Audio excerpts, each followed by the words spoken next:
Good day everyone, I am the first presenter for Group 5, Rizal Diaz, and in this unit we are going to tackle all about how we communicate authentic assessment effectively. But before anything else, here are the objectives. First is to understand why authentic assessment is used to evaluate practical skills and knowledge. Second is acquire practical techniques to effectively communicate assessment to ensure its transparency and constructive feedback. And lastly, develop the ability to critically analyze assessment outcomes, discerning strengths and areas for improvement, and effectively utilize feedback. Now, what is effective communication? Effective communication is more than just sharing information. It involves understanding the feelings and intentions behind the message.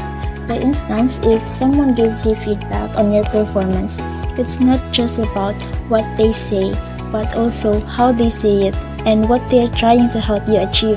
The same as whenever you're the one who is giving feedback, effective communication means considering how your words might be received and how would you adjust your approach accordingly.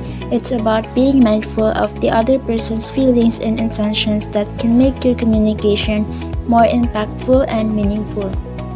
So what are the things that we need to communicate? First is information. These are pertinent data or evidence used to evaluate performance or progress. For example, if students are being assessed on a science experiment, the information might include their measurements and observations. Next is ideas. These are creative solutions or approaches suggested for improvement. For instance, if they are working on a group project, a teacher or their peers might suggest a different approach to organize their work. Next is opinions. These are subjective judgments or interpretation of assessment results. So for example, if a teacher might share their opinion on the student essay, pointing out what they like and the areas where the learner could do better. Next is feelings. These are emotional responses to feedback or evaluation outcomes. So for example, if the students receive feedback that feels harsh, they might feel disappointed or frustrated. Next is instruction. These are guidance how to interpret assessment criteria or implement suggestions for improvement. For instance, if the students are given feedback on a presentation, they might also get instruction on how to practice their speaking skills. Next is feedback. These are constructive comments or insights provided to enhance learning and development. So for example, if the students are learning a new skills like writing a literary criticism, feedback might include specific tips on improving the student's task. And lastly, updates. These are changes or modification to assessment criteria or procedures. So for example, if there is a change in how the final project will be graded, the students will receive updates to ensure that they understand the new standards or the expectations. And that's all for the things that we need to communicate. Hello everyone, so I'll be tackling about the importance of communication in authentic assessment. So communication plays a critical role in several aspects of authentic assessment, going beyond simply conveying and receiving information. So first is to convey and receive information. So this is indeed fundamental. Clear communication ensures everyone involved, teachers, students, and potentially peer reviewers understands the assessment tasks, criteria, and expectation. Next is to determine what information needs to be sent or obtained. So this is the effective communication allows for open dialogue between teachers and students. Teachers can assess students' understanding of the assessment task and clarify any doubts, while students can seek guidance and feedback. Next is to gain acceptance for you and your ideas. So authentic assessments often involve collaboration and interaction. Good communication fosters trust and rapport through open communication, active listening, and respectful dialogue. Next is to motivate other people. Providing or receiving feedback, effective communication is crucial in a way that it is providing a constructive feedback that is specific, actionable, and delivered in a way that students understand and can learn from students. In turn, can effectively communicate their understanding and any challenges they face. Last one is to maintain relationship and establish trust. So in this section, the communication plays a vital role in supporting students' self-reflection and evaluation skills. Through discussions and feedback, they can articulate their learning process, identify areas for improvement, and set goals for further development. Next is how to communicate. So there are two basic types of communication, which is the verbal communication and non-verbal communication. So first is verbal communication, which consists of oral and written communication. So first is oral verbal communication.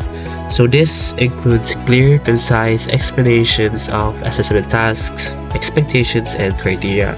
It also encompasses open-ended questioning to gauge student understanding and encourage critical thinking. Next one is the written. This involves providing written instructions, rubrics, and feedback. Additionally, students may present their findings or reflections through essays, reports, or presentations. So next one is the non-verbal communication. So we have signs, symbols, colors, gestures, body language movement, and facial expressions. So first is the signs and also the symbols. So these can be used in assessment tasks themselves, such as using diagrams, charts, or specific symbols in the problem-solving activity. Next one is the colors. While not directly a part of assessments, the color scheme of presentations or rubrics can subtly influence the perceptions and engagements of the students. Next one is the gestures or body languages. This should be used thoughtfully. Maintaining eye contact and using open gestures can convey confidence and encourage participation. However, fidgeting or crossed arms may inadvertently communicate disinterest or negativity. Next one is, or the last one is the facial expressions. So maintaining a positive and approachable expression can create a supportive environment for authentic assessment. However, it is important to avoid conveying judgment or negativity through facial expressions. Good day everyone, my name is Precious Gipsy Maramba, and to discuss my part, which is ways to establish effective communication. So what is effective communication? It is you need to speak clearly, maintain an even tone, and make an eye contact. Keep your body language relaxed and open. Wrap up with a summary and then stop. Summarize your response and then stop talking even if leaves a silent in the room. So here are some skills of effective communication as a speaker. You need to remember: first, speak attentively. Aim to be interesting and likable. Third, make an eye contact. Fourth, be confident. Fifth, engage with the audience. Sixth, respond appropriately. So effective communication as a speaker is about getting your message across, and it involves capturing your audience's attention, ensure your audience understand the idea you are trying to convey, and encouraging your audience to do something with that information, such as remember it, apply it, or provide feedback. So that is this as a speaker, effective communication. Effective communication as a listener that you need to remember. First, listen attentively. Second, keep an open mind. Third, do not interrupt. Fourth, clarify what you hear. Fifth, reflect what you hear. So, as a listener, you need to be being a good listener often includes opening a dialogue and allowing for a conversation to start between you and the speaker. This is a conversation by determining the goal of the speaker, message, and evaluating their nonverbal to decide when it's appropriate and respond. And always remember, effective communication is a skill that can be developed and improved over time. Don't be too hard on yourself. If you make mistakes, just learn from them and keep improving. Because communication skills that you need to remember as always is a skill that can always be improved. Practice, patience, and willingness to learn are the key. Once again, good day everyone, I'm Christine Damaso. So here's our conclusion. Conclusion. Effective communication is essential to the success of authentic assessment, enabling a clear understanding of criteria, constructive feedback, collaboration, and fairness. By embracing communication strategies, stakeholders can enhance learning outcomes and promote continuous improvement in the assessment process. So first, it was discussed the authentic assessment. So authentic assessment process is a vital rule of effective communication, as it's not just about exchanging information, because it's about delving into the deeper understanding of the messages we convey. In terms of key elements and the importance of communication, our group recognized the effective communication goes beyond data sharing. We understand the significance of communicating pertinent information, creative ideas, subjective judgments, emotional responses, guidance, constructive feedback, and updates for continuous improvement. Next one is the types of communication in its relevance. So acknowledging the two basic types, the verbal, which is the oral and written, and non-verbal includes design, symbols, colors, gestures, body language, and facial expression. Each plays a role in our dynamic communication, serving various crucial purposes. We also tackle the ways to effective communication. So as speakers, we aim to be attentive, interesting, likable, and confident, making eye contact to the audience, engaging our audience, and responding appropriately on their answers or their clarification. As listeners, we commit to attentiveness, an open mind, no interruptions, clarification, and reflection.